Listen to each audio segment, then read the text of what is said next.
Hey guys, welcome back. I hope you're having an amazing day. Let's get right into the stories. The first story is titled, EM Thinks I Owe Her 10,000 Pounds Compensation because her son grew up to be a thug, just like I said he would. Years ago, my cousin Lucy and I had a strained relationship because she let her son, Damien, do anything he wanted, never punished him, and brushed away anything he did as boys will be boys, or he's just a kid. It came to a breaking point between us when Lucy and Damien were visiting years ago. Damien was 12 at the time, and my daughter Maggie was 9. Maggie was sitting happily playing her Xbox in her bedroom upstairs. While Lucy and I were talking, Damien got bored and wandered off. A few minutes later, I heard screaming and crying. I rush up to Maggie's room to find her on the floor, blood all over her face, while Damien is just casually playing Xbox. It turns out he came up and demanded a turn on Xbox. Maggie said, "Sure, just let me finish the level." So he snatched the controller from her hand and smashed her around the face with it, then shoved her out of the way. I rushed her to the hospital. Luckily, it looked worse than it was, and there was no lasting damage, and I live in the UK, so no medical bills, but I was furious. I told Lucy what Damien did, and she shrugged and said, "You know how boys are with their video games. She should have just let him play." I told her in no uncertain terms that she and her son were not allowed anywhere near me or my family. We got into a huge fight over this, where she, of course, tried to absolve her little angel of anything. So I lost it and told her if she didn't discipline him and teach him boundaries, she would end up raising a monster who would grow up to be a thug or worse, which infuriated her. This caused a fallout within the family for years, largely because Lucy lied and told everyone her son and Maggie had just been play fighting, and that's how she got hurt. It was just an accident, and I was overreacting. After a few years, everyone forgot. I still forbade Lucy or her hellspawn from coming anywhere near me. Several other family members did the same. I can't imagine why. Fast forward to a little before the pandemic. Damien was 19. Just like I predicted, he soon learned that thanks to his mother, he was bulletproof, as she would never believe he did anything wrong. So his behavior got worse and worse to the point where he was kicked out of every school in the area and had to go to a special school. I got a call from Frank, Lucy's brother, telling me that Lucy had been rushed to the hospital, that he knows we don't talk, but Lucy was seriously hurt, and he wanted to let me know. Despite our history, I went to visit Lucy, accompanied by Frank and his wife. Before this, we had been really close, and I was upset to hear she was hurt. When I got there, I was shocked by what I saw. She was really banged up, her face swollen, bruises all up her arms. It turned out Damien had done this. She was really struggling for money, and he refused to get a job.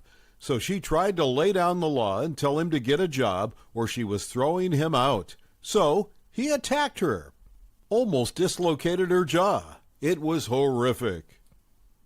Now, we had a history, but at this point, none of that mattered. I was worried and sad for her. I immediately asked if she needed help with anything. She seemed surprised, but we ended up all having a real heartwarming chat with her saying how much it meant to her that I came to see her. I thought maybe we were turning a corner and could repair our relationship. We had been really close as kids. Oh, how wrong I was. A few weeks later, I started getting blasted on social media and getting nasty messages and texts telling me what an awful person I was. And how could I do what I did to Lucy? I was confused. I hadn't done anything. I called Frank. He had no idea either, but he said he would look into it. Turns out Lucy had told everyone I had come to the hospital and mocked her, gloating, "I told you so," while she bawled her eyes out. I confronted Lucy about it, asking her how she could lie like that. She hit back that this was all my fault. It's what I deserved. If I knew this was going to happen, why didn't I do more to help her? She then demanded I pay her at least 10,000 pounds for damages I caused. Like, what the fuck? She lied to everyone because she couldn't stand that I had been right and decided to punish me for it. For months, I endured hateful messages from family members who believed her lies. Not all my family believed her, of course, and Frank and his wife cleared things up about what really happened. He managed to record Lucy admitting that she lied, which got most people off my back. But there were still a few relatives who had it in their heads that there's no smoke without fire, and I must have done something to make her say what she did. But they're all distant relatives on her side, so who cares? Then the pandemic rolled around. Everyone forgot the petty squabbles Lucy and her lies caused. But last month we held a family gathering at my parents', the first in years due to the pandemic. Lucy showed up. Thankfully, Damien was absent on account of serving a prison sentence for aggravated assault and battery, unrelated to what he did to his mother. I went to ask Lucy how she was doing. The first words out of her mouth were, "You need to pay me what you owe me. If you don't, I'm taking you to court." I need that money. It's the least you can do for ruining my life.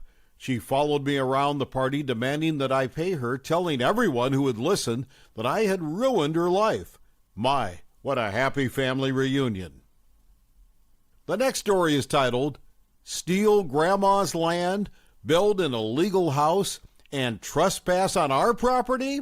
We'll destroy you. Growing up in my family was a roller coaster of emotions. There was always a lot of drama, especially between my aunt and my children. And the rest of us. My aunt was the kind of person who thought she could do whatever she wanted without any consequences. She was selfish and lacked empathy, which is why it didn't come as a surprise when she stole money from my grandmother and lied about it. This eventually led to my mother and grandmother disowning her and her children. On the other hand, my grandmother was the complete opposite of my aunt. She was the sweetest and most loving person you could ever meet. Her kindness was unmatched, and she was always there to put her foot down when needed. She owned a large piece of land that I was responsible for maintaining, and I was named in her will along with my mother. But things started to change when my aunt wanted to make amends and get back into the family.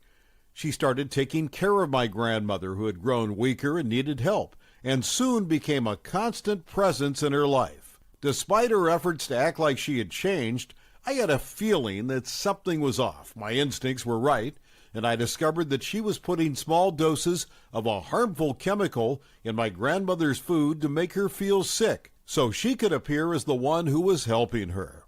I knew I had to act fast, so I confronted my aunt about what she was doing and warned her that I would call the police if she continued. She stopped making my grandmother sick, but I soon realized that she was up to something else. I found out that she had built an illegal house on the edge of my grandmother's property and was spreading lies about my mother and me, hoping to get us out of the will. I was determined to get back at my aunt, so I came up with a plan. I had permission to take care of my grandmother's land, so I told my aunt to get rid of the illegal house. When she refused, I called the police, and they came out to the property and shut down the illegal house. My aunt was furious and tried to blame me, but the evidence was clear. I had outsmarted her and got the revenge I wanted. From that day on, I made sure to keep a closer eye on my aunt and cousins, and I was never going to let them get the better of me again. I want to protect what was rightfully mine and ensure that my grandmother was free from their grasp. I also made sure to keep a closer eye on my grandmother and take care of her, knowing that she was the most important person in my life.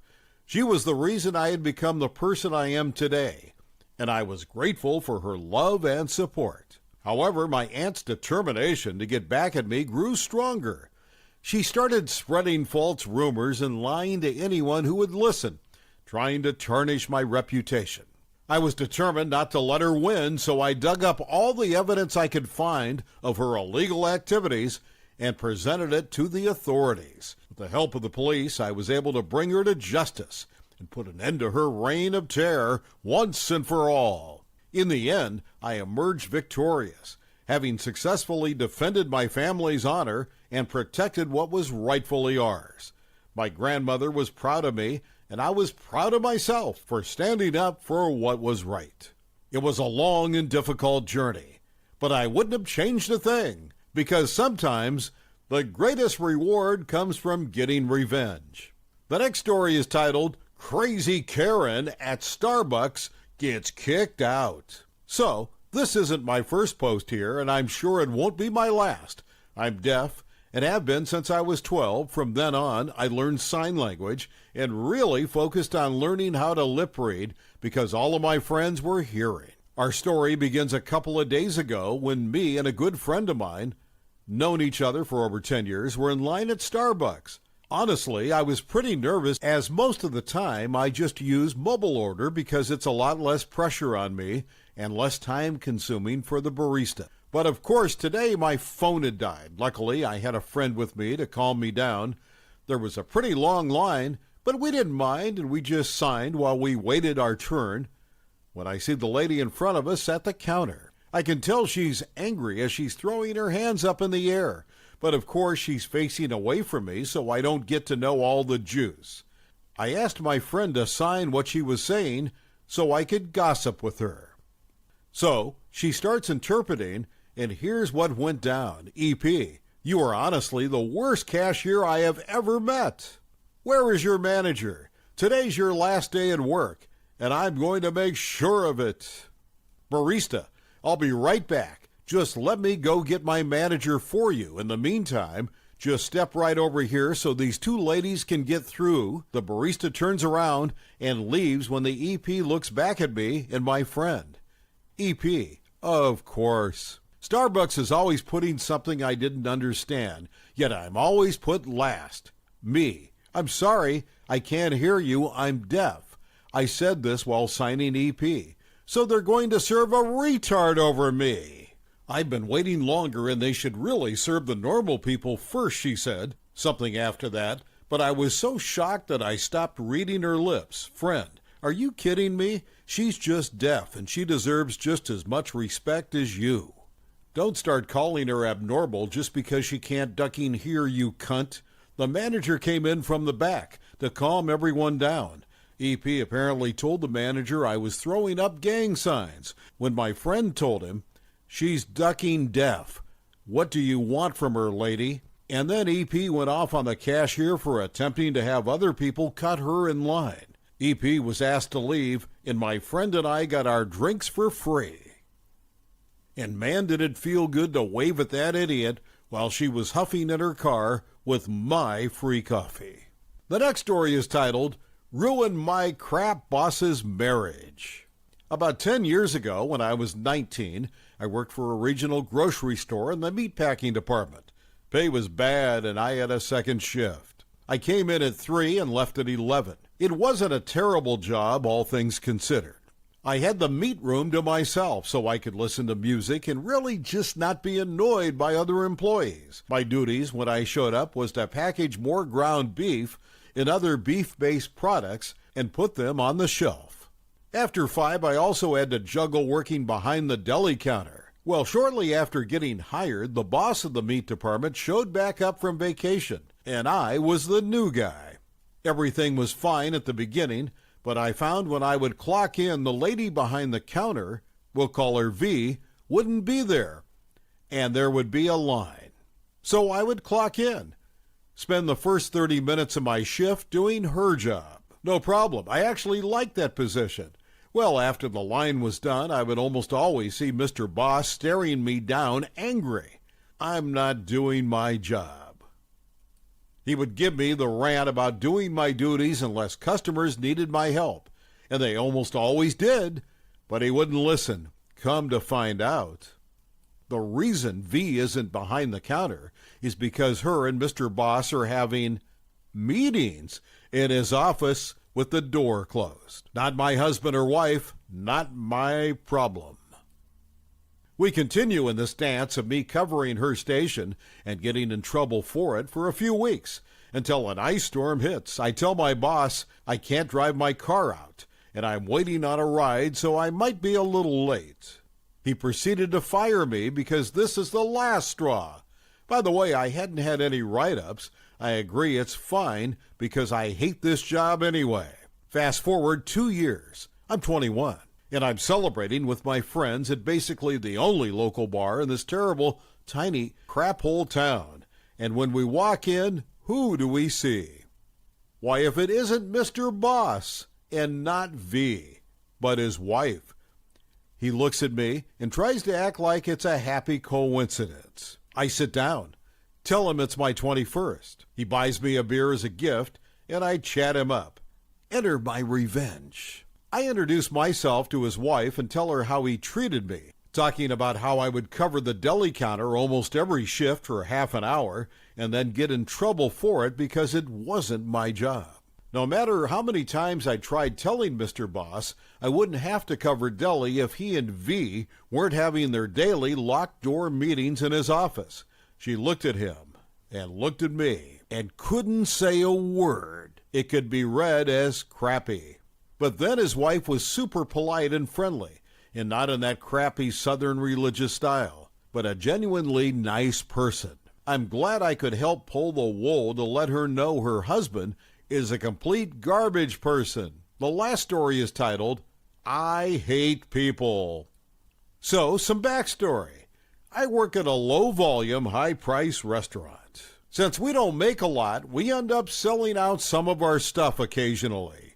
On this day, we happen to sell out one of our meats. Of course, customers come in right as we start to close. This is what happens.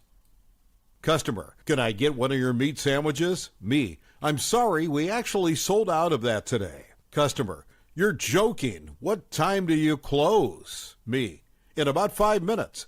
Customer, well, I expect service until the second you close your restaurant. Me, I understand that, but we sold out an hour ago, and I'm cleaning my oven. I point over to the oven that's clearly being cleaned with soap all over inside. Customer, well, hurry and clean it. I want your meat sandwich. Me, I'm sorry, but I won't be able to make it. We are about to close. Customer, what the hell? How can you possibly expect me to pay $20 for your sandwich if you're out of it? I'm silent. I'm not trying to be disrespectful, but I am supposed to say that. Customer, exactly. So please make me a sandwich. I looked down at the clock and realized that we were supposed to be closed now. Me, I'm sorry, ma'am, but we're closed. She gasps and says, ooh, really? You're going to love the Yelp review I leave for you. And to think I was going to leave you one huge tip. But here's a better one for you. She then flips me off and leaves. Ducking Karen, thank you for watching. I would really appreciate it if you would like the video and subscribe to our channel if you haven't already. We'll see you again